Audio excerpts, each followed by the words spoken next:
Lately, I haven't had the ability to see a movie in theaters. For the past 2 years, I've had to wait for so called new movies to hit the $5 bin to be able to see them, and even that was a stretch. However, this year is different. With the ability to travel and spend money on luxury goods again, I look forward to watching movies in theaters. The movie I was looking forward to seeing the most was Late Night with the Devil. If you haven't heard of it or its controversy, it's about a late night talk show host who tries to up his ratings with a Halloween special involving an interview with the survivor of a death cult.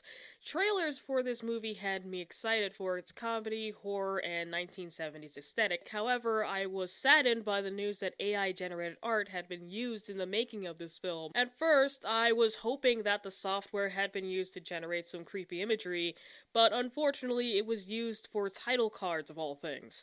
Strangely enough, I remember thinking that this image in particular looked a little weird upon seeing it in one of the promos, mainly because it didn't look like a title card from the 1970s.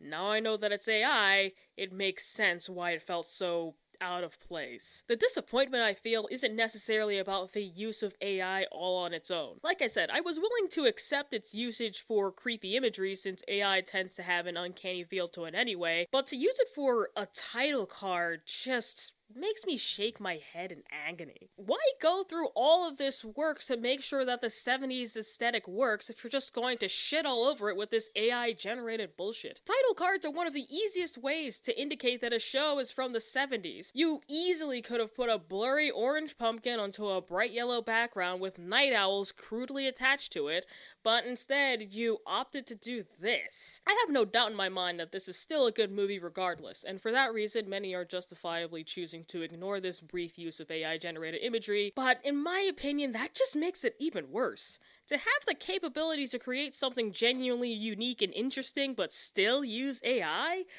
That's just unacceptable to me. It'd be like if you were playing this beautiful, groundbreaking, and wildly entertaining video game, and then there's a stock photo for the loading screen. Unironically. We made a really good game. I don't understand why this lazy, embarrassing, distracting image would detract from that. I'm probably still going to see the movie, but I'm not going to be seeing it in theaters like I had previously planned. If the filmmakers can't be bothered to draw a skeleton, which again wouldn't even have to be that detailed by 70s standards, then I can't be bothered to get into my car.